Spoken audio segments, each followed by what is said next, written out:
नमस्कार, स्वागत है आप सबका दिन भर की तमाम बड़ी और अहम खबरों के साथ। मैं हूं कवींद्र। शुरुआत हेडलाइन से। रामनाथ कोविंद बने 14वें राष्ट्रपति, मुख्य न्यायाधीश ने दिलाई शपथ। सेंट्रल हॉल में भव्य कार्यक्रम, उपराष्ट्रपति और प्रधानमंत्री समेत कई हस्तियां हुई शामिल।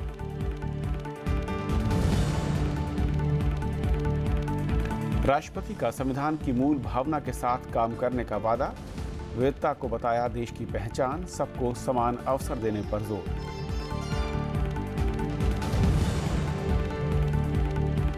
गेहूं आयात में सबसे बड़ा घोटाला, राज्यसभा में कृषि संकट पर चर्चा के दौरान विपक्ष ने लगाया आरोप, सरकार ने दिया बेहतरी का भरोसा।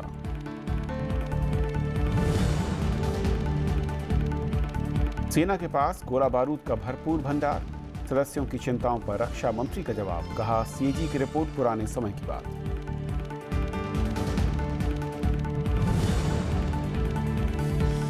गुजरात और राजस्थान में बाढ़ से भीषण तबाही, प्रधानमंत्री ने किया हवाई सर्वेक्षण, युद्ध स्तर पर राहत और बचाव का काम जारी।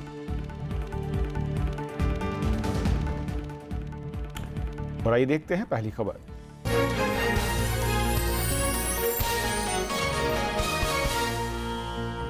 रामनाथ कोविंद देश के 14वें राष्ट्रपति बन गए हैं। आज संसद के सेंट्रल हॉल में सुप्रीम कोर्ट के मुख्य न्यायाधीश ने उन्हें शपथ दिलाई। राष्ट्रपति रामनाथ कोविंद शपथ ग्रहण समारोह में शामिल होने के लिए राष्ट्रपति भवन जाने से पहले राजघाट पहुंचे। उन्होंने महात्मा गांधी की समाधि पर पुष्पांजलि अर्पित की।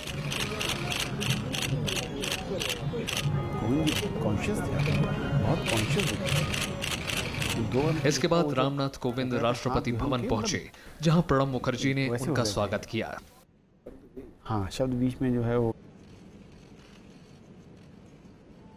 शपथ ग्रहण समारोह के लिए निवर्तमान राष्ट्रपति प्रणब मुखर्जी उन्हें लेकर संसद भवन पहुंचे।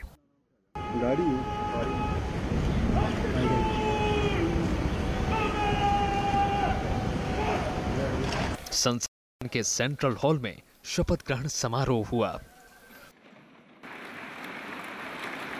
सुप्रीम कोर्ट के मुख्य न्यायाधीश JS खेहर ने रामनाथ कोविंद को देश के 14वें राष्ट्रपति के तौर पर शपथ दिलाई। मैं ईश्वर की शपथ लेता हूं कि रामनाथ कोविंद ईश्वर की शपथ लेता हूं कि मैं श्रद्धापूर्वक भारत के राष्ट्रपति के पद का कार्यपालन करूंगा तथा अपनी पूरी योग्यता से संविधान और विधि का परिरक्षण, संरक्षण और प्रतिरक्षण करूंगा और मैं भारत की जनता की सेवा और कल्याण में निरत रहूंगा।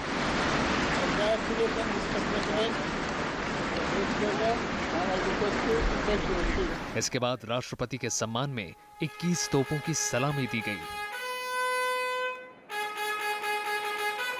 समारोह के बाद नए राष्ट्रपति रामनाथ कोविंद पूर्व राष्ट्रपति प्रणब मुखर्जी को उनके नए आवास 10 राजाजी मार्ग छोड़ने गए। इसके बाद राष्ट्रपति रामनाथ कोविंद का काफिला राष्ट्रपति भवन पहुंचा, जहां उन्हें गार्ड ऑफ ऑनर दिया गया। पंचानन मिश्रा के साथ प्रणब गोस्वामी, राज्यसभा टीवी। राष्ट्रपति रामनाथ कोविंद ने कहा है कि भारत की विविधता ही उसकी पहचान है। उन्होंने संविधान की मूल भावना के साथ काम करने का भरोसा दिया है। राष्ट्रपति ने कहा कि वैश्विक मुद्दों पर भारत को अपनी बात प्रमुखता से रखनी चाहिए। मुझे भारत के राष्ट्रपति पद का दायित्व सौंपने के लिए मैं आप सभी का हृदय से आभार व्यक्त करता हूं। शपथ ग्रहण के बाद राष्ट्रपति रामनाथ कोविंद ने पहली बार देश को संबोधित किया। उन्होंने नागरिकों के विश्वास पर खरा उतरने का भरोसा दिलाया। हर चुनौती के बावजूद हमारे देश में संविधान की प्रस्तावना में उल्लिखित न्याय, स्वतंत्रता, समानता और बंधुत्व के मूल मंत्र का पालन किया जाता है और मैं इस मूल मंत्र का सदैव पालन करता रहूंगा। राष्ट्रपति ने कहा कि अलग होने के बावजूद हम एक और एकजुट हैं उन्होंने प्राचीन और आधुनिक ज्ञान को साथ लेकर चलने पर जोर दिया। 21वीं सदी का भारत ऐसा भारत होगा जो हमारे पुरातन मूल्यों के अनुरूप होने के साथ चौथी औद्योगिक क्रांति को भी विस्तार देगा। इसमें न कोई विरोधाभास है और न ही किसी तरह के विकल्प का प्रश्न उठता है। हमें अपनी परंपरा और प्रौद्योगिकी, प्राचीन भारत के ज्ञान और समकालीन भारत के विज्ञान को साथ लेकर चलना है। राष्ट्रपति ने शिक्षित, नैतिक और समान अवसर देने वाला समाज बनाने पर जोर दिया। उन्होंने वैश्विक मुद्दों पर भारत की नेतृत्वकारी भूमिका की बात कही। कृति मिश्रा के साथ विशाल दहिया, राज्यसभा टीवी। और एक नजर डालते हैं राष्ट्रपति रामनाथ कोविंद के अब तक के सफर पर। राष्ट्रपति रामनाथ कोविंद का जन्म कानपुर के पास परोंख में 1 अक्टूबर 1945 को हुआ। कानपुर यूनिवर्सिटी से वकालत की डिग्री लेने के बाद उन्होंने दिल्ली हाई कोर्ट और सुप्रीम कोर्ट में 16 साल तक प्रैक्टिस की। रामनाथ कोविंद ने 1979 तक केंद्र सरकार के कानूनी मामले संभाले। 1980 से 1993 तक वो केंद्र सरकार के स्टैंडिंग काउंसिल में थे। रामनाथ कोविंद बीजेपी दलित मोर्चा के राष्ट्रीय अध्यक्ष भी रहे हैं। राष्ट्रपति 2 बार उत्तर प्रदेश से राज्यसभा सदस्य रह चुके हैं। वो कई संसदीय समितियों के सदस्य भी रहे हैं। उन्होंने बीजेपी के राष्ट्रीय प्रवक्ता की जिम्मेदारी भी निभाई। राष्ट्रपति बनने से पहले वो बिहार के राज्यपाल थे। Bureau report, Rajya Sabha TV. और नए राष्ट्रपति, भविष्य की उनकी चुनौतियां और आज का जो संबोधन है, इस पर और बातचीत करने के लिए हमारे साथ वरिष्ठ पत्रकार रामकृपाल सिंह जी हैं। स्वागत है सर आपका।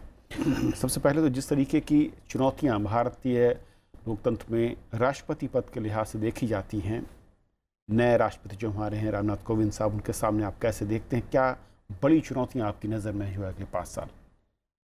देखिए,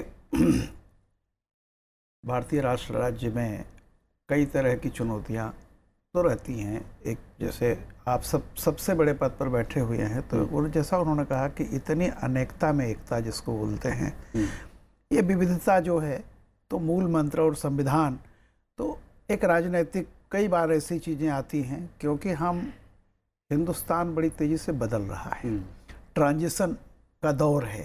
ट्रांजिशन के दौर में तमाम तरह की ऐसी चीज़ें होती हैं जिनको लेकर के लगता है कि बड़ी उथल पुथल सी हो रही है। ये बड़ा स्वाभाविक है। आप देखिए कि इतनी बड़ी डेमोक्रेसी, लार्जेस्ट डेमोक्रेसी, और लार्जेस्ट डेमोक्रेसी में जो मोर देन 60% जो पॉपुलेशन है वो यूथ है।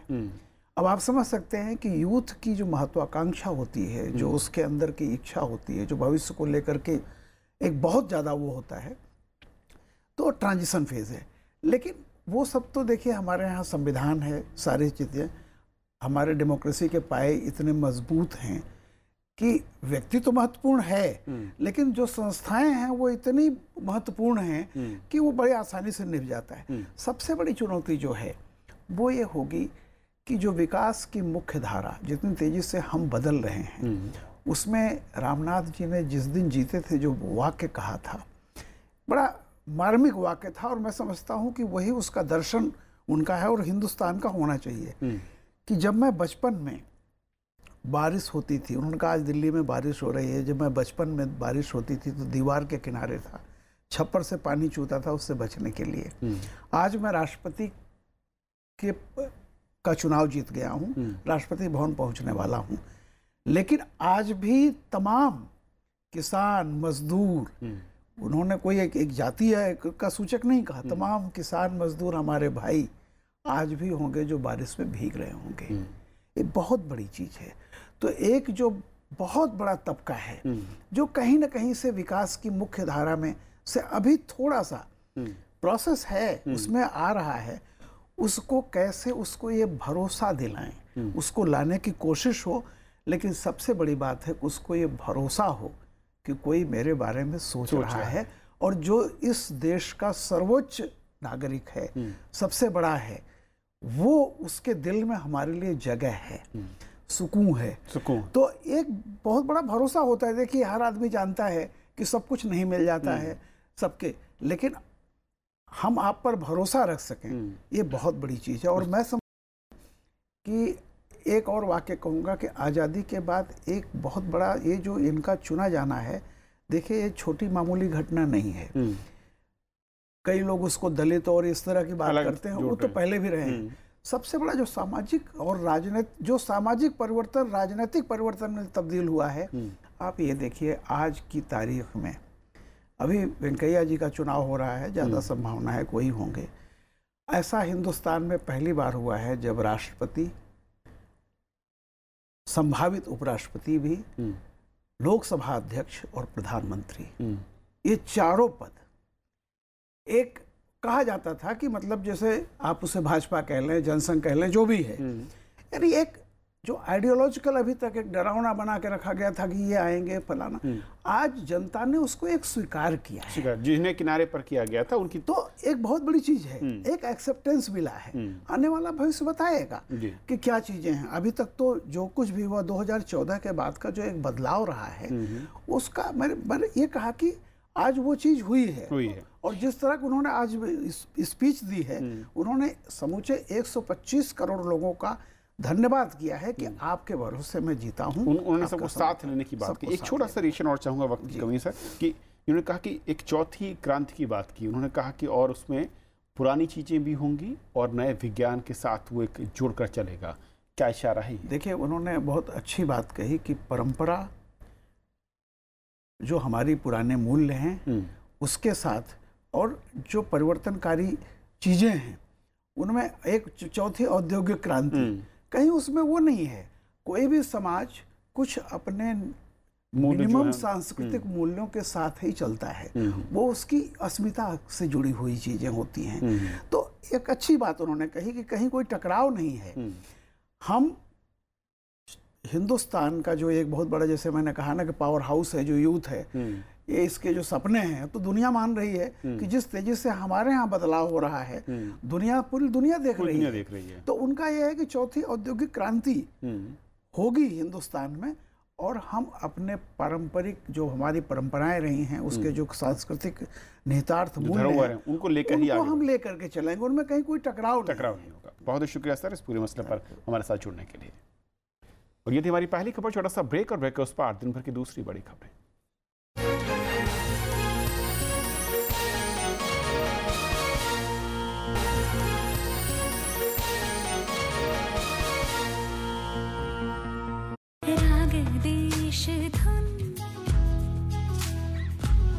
गा रही है पवन, ठहर के बोले समय, अमर है देश मेरा।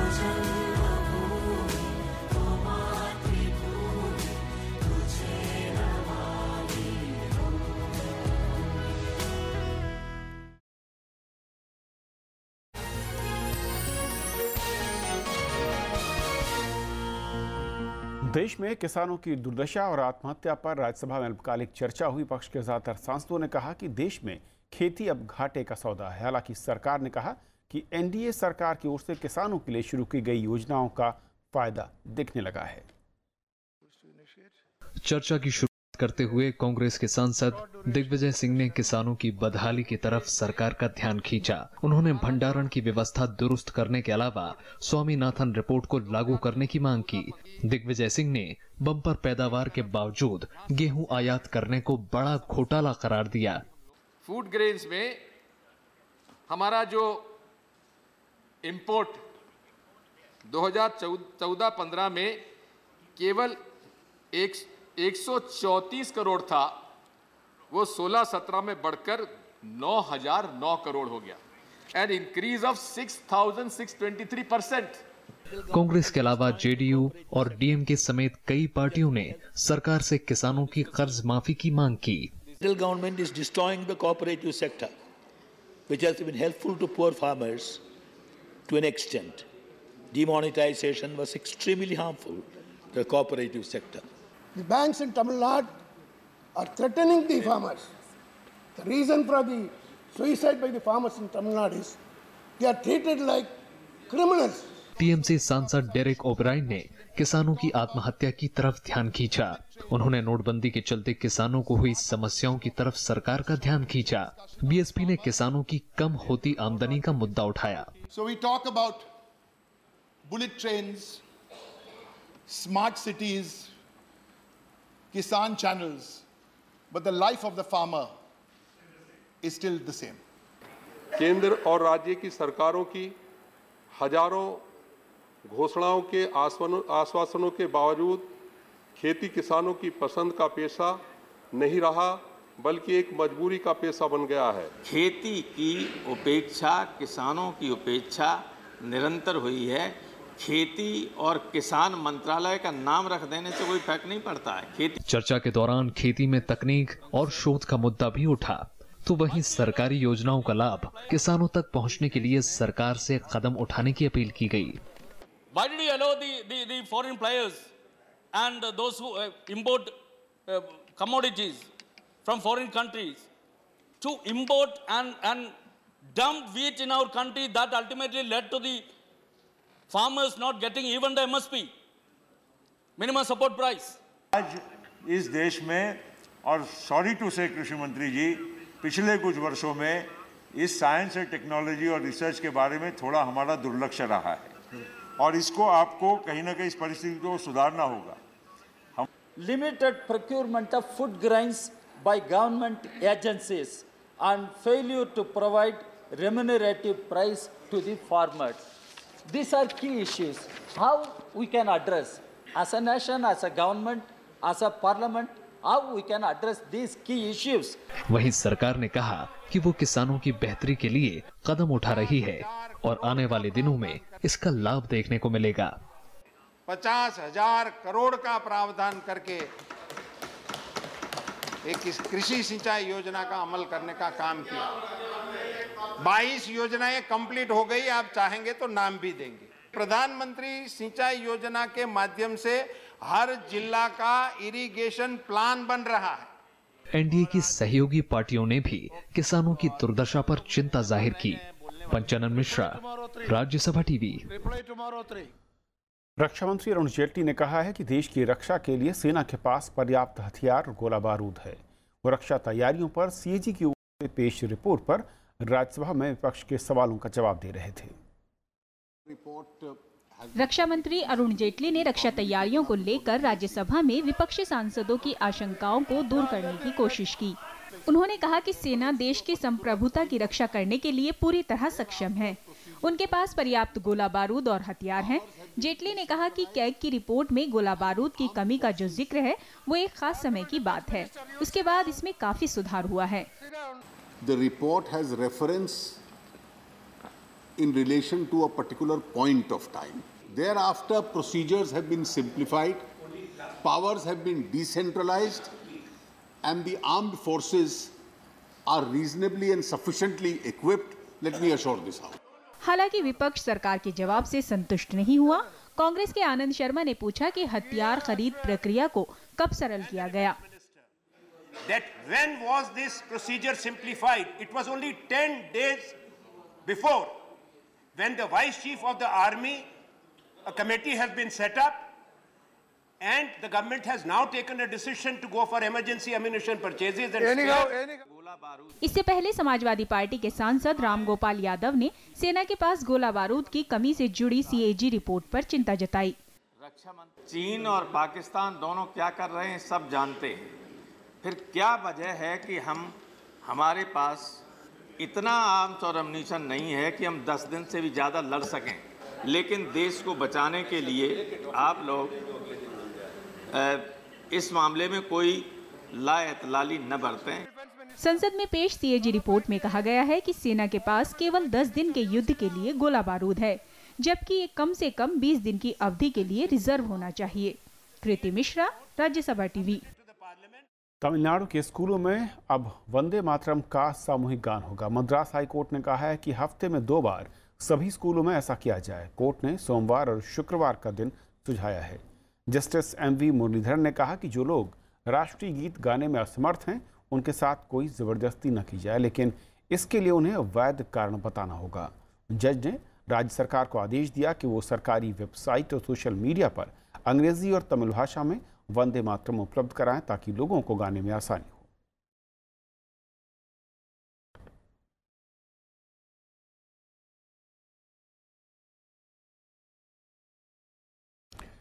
राज्यसभा टीवी की फिल्म राग देश के अभिनेताओं ने आज उपराष्ट्रपति मोहम्मद हामिद अंसारी से मुलाकात की। इस दौरान फिल्म के प्रोड्यूसर और राज्यसभा टीवी के सीईओ गुरदीप सिंह सप्पल ने फिल्म के सितारों का उपराष्ट्रपति से परिचय कराया। इस मौके पर उपराष्ट्रपति ने फिल्म की कामयाबी के लिए शुभकामनाएं दी। फिल्म का निर्देशन मशहूर फिल्म निर्देशक हिमांशु धूलिया ने किया है।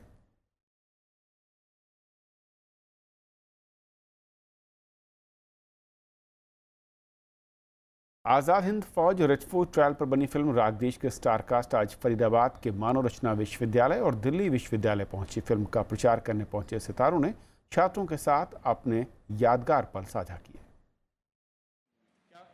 राग देश की स्टार कास्ट कुणाल कपूर और मोहित मारवाह ने दिल्ली विश्वविद्यालय में युवाओं के सवालों के जवाब दिए।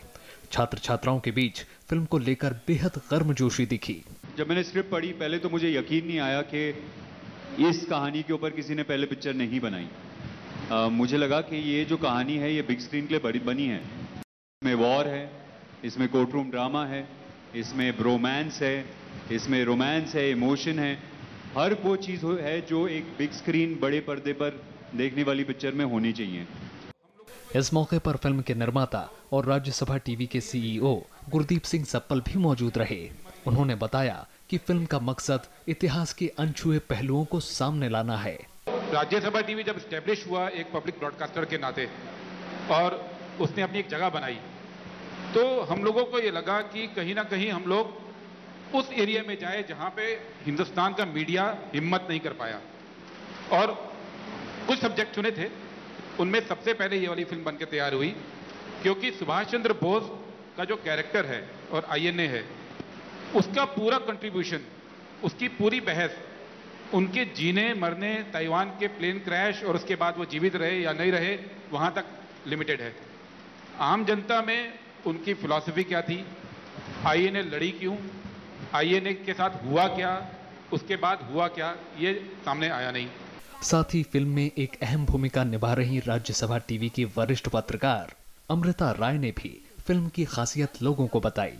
फिल्म में एक इम्पॉर्टेंट बात यह है कि उस दौर में जब जापान या दूसरे देशों में महिलाओं को सेना में जगह नहीं मिलती थी, आज़ाद हिंद फौज में महिलाओं के लिए बाकायदा एक ब्रिगेड था और उसका नेतृत्व कर रही थी कैप्टन लक्ष्मी सहगल। इससे पहले फिल्म राग देश के सितारे कुणाल कपूर, मोहित मारवाह फरीदाबाद के मानव रचना विश्वविद्यालय में छात्रों से रूबरू हुए। What does patriotism mean to you guys? Does anyone have an answer? What patriotism exactly means to me is, if I can't do anything for the country, at least I can respect who are at the border. And obviously it's not about Facebook post all the time. Film में नेताजी सुभाष चंद्र बोस के बारे में कुछ ऐसी बातें भी हैं जो सिर्फ किताबों के पन्नों तक हैं। आजाद हिंद फौज के अहम योगदान और उनके अधिकारियों की जिंदगी के बारे में इस फिल्म में देखने को मिलेगा। राग देश फिल्म 28 जुलाई को देश भर के सिनेमा घरों में रिलीज होगी। अनु दीवान के साथ नवविक्रम सिंह, राज्यसभा टीवी।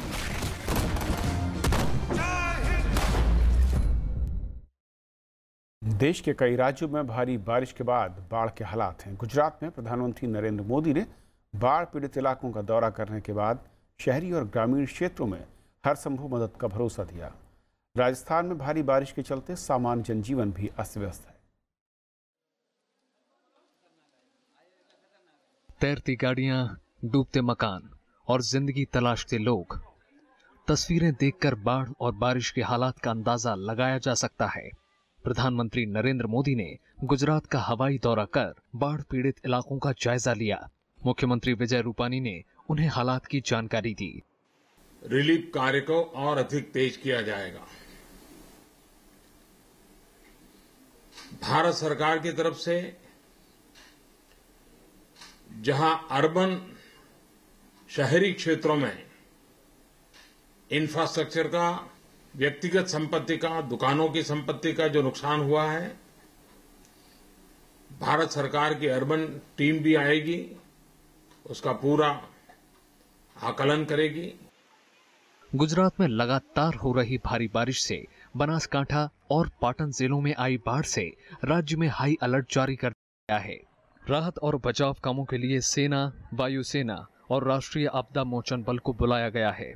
वायुसेना ने बाढ़ में फंसे 113 लोगों को सुरक्षित निकाला। राजस्थान में जालौर, पाली, सिरोही, जोधपुर और बाड़मेर समेत कई जिलों में भारी बारिश से जनजीवन अस्त व्यस्त है। जालौर और सिरोही में 2000 से ज्यादा लोगों को निकालकर सुरक्षित जगहों पर पहुंचाया गया। भारी बारिश के चलते बाड़मेर और गुजरात के बीच सड़क संपर्क टूट गया है। मुख्यमंत्री वसुंधरा राजे ने बाढ़ पीड़ित जिलों के मंत्रियों और अधिकारियों को राहत कार्य की निगरानी के निर्देश दिए। जोधपुर में मंगलवार को स्कूल बंद रहे। Bureau report, Rajya Sabha TV. मशहूर वैज्ञानिक और शिक्षाविद प्रोफेसर यशपाल का निधन हो गया है। बीती रात नोएडा के एक अस्पताल में उन्होंने आखिरी सांस ली। वो 90 साल के थे। प्रधानमंत्री नरेंद्र मोदी ने प्रोफेसर यशपाल के निधन पर शोक जताया। प्रोफेसर यशपाल ने करियर की शुरुआत Tata institute of fundamental research से की। 1973 में सरकार ने स्पेस एप्लीकेशन सेंटर का डायरेक्टर बनाया। वो प्लानिंग कमीशन के चीफ कंसल्टेंट, यूजीसी के चेयरमैन और जेएनयू के चांसलर रह चुके हैं।